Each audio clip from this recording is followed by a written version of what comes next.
रूस ने यूक्रेन पर 24 फरवरी को हमला किया था और इस तरह से देखें तो 6 महीने से लंबा अरसा जो है वो बीत चुका है। युद्ध खत्म नहीं हुआ है, लेकिन इतना ज़रूर है कि इस बीच मोर्चे से ऐसी खबरें आ रही हैं जो यूक्रेन की सेना के लिए मनोबल बढ़ाने वाली हैं, या ये कहिए कि यूक्रेन की सेना जिस तरीके से लड़ रही है उससे रूस की सेना को कदम पीछे खींचने को मजबूर होना पड़ा है। ख़ासतौर पर अगर जो खार्किव इलाके की बात करें तो इजियम जो शहर है, जो कि गढ़ था रूस की सैनिकों का, रूस की सेना का, और वहाँ से अलग अलग इलाकों में रूसी सेना जो है वो बढ़त बनाती थी, उसे अपना एक किलेबंदी, एक मोर्चेबंदी के तौर पे इस शहर को इस्तेमाल कर रही थी। इस पर यूक्रेन की सेना का कब्जा हो गया है, और सिर्फ न इस शहर पर बल्कि कुपियांस्क जो कि एक सप्लाई लाइन में आने वाला शहर है, उत्तर पूर्व का शहर है, इस पर भी यूक्रेन की सेना ने अपना कब्जा कर लिया है। और इससे इस बात का अंदेशा पैदा हुआ है कि जो खार्किव प्रांत में जो बड़े पैमाने पर बड़ी तादाद में जो रूसी सैनिक हैं वो फंस जाएंगे, उन तक आपूर्ति नहीं पहुंचेगी, गोला बारूद नहीं पहुंचेगा, रसद नहीं पहुंचेगा। तो इससे और ज़्यादा जो एक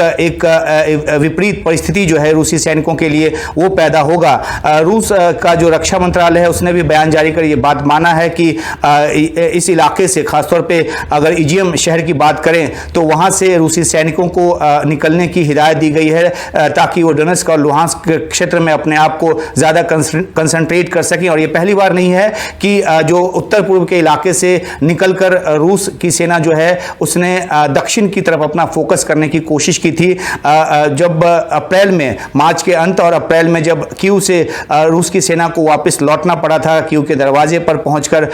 भी वो कीव के अंदर दाखिल नहीं हो पाई थी, जो यूक्रेन की सेना है उसने उसे खदेड़ दिया था। तो वो एक बड़ा झटका था। और अब जिस तरीके से खासतौर पे इन दो शहरों में यूक्रेन की सेना के कब्जे की बात है, तो ये एक रूस के लिए बड़ा झटका है।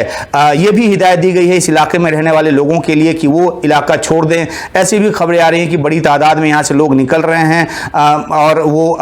जो बेलगरोद इलाका है, रूस का इलाका, सीमावर्ती इलाका, उस तरफ रुख कर रहे हैं। रूस ने ये कहा है कि अपनी जान बचानी है तो यहाँ से निकल लीजिए, और जो खाने की, और ख़ासतौर पे क्योंकि ठंड का मौसम आ रहा है तो इसमें जो हीटिंग की जो व्यवस्था है उसकी जो गारंटी है वो रूस की तरफ से दी जा रही है। लेकिन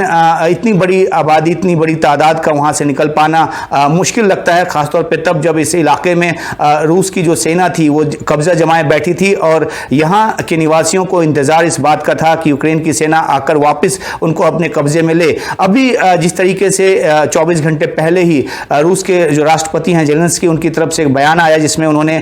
ये कहा है कि 30 के आसपास की जो बस्तियाँ हैं उसको वापस यूक्रेन ने अपने कब्जे में लिया है। कई सारे और इलाकों में लड़ाई जो है वो चल रही है। जो रूस ने जिन इलाकों पे कब्जा किया था वहाँ खदेड़ने की कोशिश चल रही है, लेकिन जो यूक्रेन की कामयाबी है वो विशेषकर उत्तर पूर्व के इलाके में है। अगर दक्षिण की बात करें तो खेर्सन में भी जो कुछ मोर्चे हैं वहाँ पर जो यूक्रेन की सेना है उसकी बढ़त की खबर आ रही है। हालांकि मेरियोपोल जो कि एक पोर्ट सिटी है वहाँ पर रूस का कब्जा है, पूरी तरह से शहर तबाह करके रूस ने वहाँ पर कब्जा किया। वहाँ अभी इस तरह की कोई जानकारी नहीं आ रही कि क्या यूक्रेन की सेना इस शहर को भी अपने कब्जे में वापस लेने में कामयाब होगी या नहीं। लेकिन जो अभी जो जानकारी आ रही है वो यूक्रेन की सेना के लिए काफ़ी मनोबल बढ़ाने वाली बात है, क्योंकि लंबी लड़ाई के बाद और जो पश्चिम से हथियार मिले, जो अमेरिका से हथियार मिले, उसके बूते जिस तरीके से धीरे धीरे यूक्रेन की सेना आगे बढ़ती रही है, उसने अब तेज़ी दिखानी शुरू की है, और जो काउंटर अटैक है वो काफ़ी बढ़ गया है, और रूस की सेना को अपने कदम पीछे खींचने को मजबूर होना पड़ रहा है। ये इलाका इस तरह का है कि जहां अगर सप्लाई ना हो, और ख़ासतौर पर अगर कीव की बात करें तो वहाँ पे भी सप्लाई लाइन पहले टूटा था, उसके बाद जो रूस की जो सेना है वो पीछे हटने को मजबूर हुई थी। उनके टैंक के तेल जो हैं वो तक ख़त्म हो गए थे, उसमें डालने के लिए तेल नहीं था, तो वो कैसे चला पाते, तो टैंक छोड़ छोड़ कर भागे। तो कुछ इस तरह की स्थिति जो है वो खार्किव प्रांत में भी नज़र आ सकती है, क्योंकि जो कुपियांस्क शहर है उस पर यूक्रेन के कब्जे की बात सामने आ रही है। तो सप्लाई लाइन कटने के बाद सेना की ताकत बिल्कुल ख़त्म हो जाती है, उसे वहाँ किसी तरह से बने रहना मुश्किल हो जाता है। और ये भी जानकारी है कि बड़ी तादाद में रूसी सैनिक जो है वो मारे गए हैं, बड़ी तादाद में उनको कब्जे में लेने की जानकारी भी आ रही है। और दूसरी बात यह है कि अगर इस तरह से बढ़त यूक्रेन की सेना की जारी रही तो जो अभी 2000 वर्ग किलोमीटर की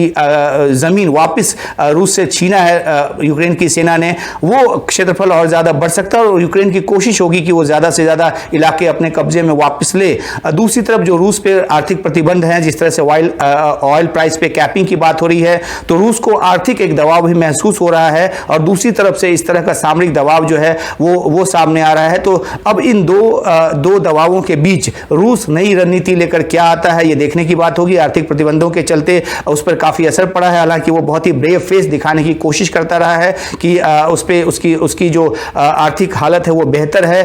उसमें कोई दिक्कत नहीं हो रही। और उसका ये भी कहना रहा है कि अगर अर्थव्यवस्था उसकी बिगड़ रही है तो पश्चिमी देशों की भी बिगड़ रही है। इस युद्ध का जो खामियाजा है उनको भी भुगतना पड़ रहा है। लेकिन जो वेस्टर्न कंट्रीज हैं, खासतौर पर जिस तरह से उन्होंने प्रतिबंधों को आगे बढ़ाया है और ये मानना रहा है अमेरिका जैसे देशों का कि इन प्रतिबंधों का ओवरनाइट असर नहीं होगा, लंबे समय में असर होगा, और वो असर भी रूस पर दिखता रहा है, दिखने लगा है। तो अब ऐसे में देखना है कि बदली हुई रणनीति क्या लेकर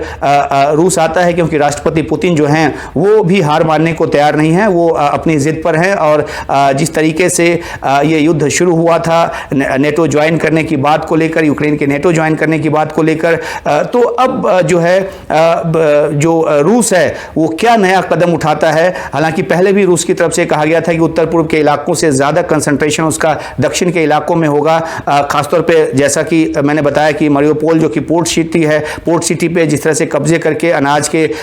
निर्यात को रोक दिया था। हालांकि कुछ समझौता हुआ, कुछ जहाज जो है वहाँ से निकले हैं, लेकिन रूस ने भी कोशिश की और कोशिश कर रहा है, खासतौर पे जो वहाँ की फसल है, वहाँ का अनाज है, वहाँ का निर्यात है, उसको रोककर यूक्रेन पर आर्थिक दबाव बनाने की। लेकिन दुनिया के देशों की यूक्रेन के साथ एकजुटता और रूस के खिलाफ प्रतिबंधों का एक के बाद एक ऐलान, इन वजहों ने रूस को काफ़ी हद तक कमज़ोर किया है। और सामरिक तौर पे जिस तरह की जानकारी अब निकलकर सामने आ रही है, वो रूस के लिए एक मनोबल तोड़ने की बात है। हालांकि अब भी देखना है कि युद्ध कितना लंबा खींचता है और यूक्रेन किस तरह की कामयाबी आगे चलकर हासिल करता है।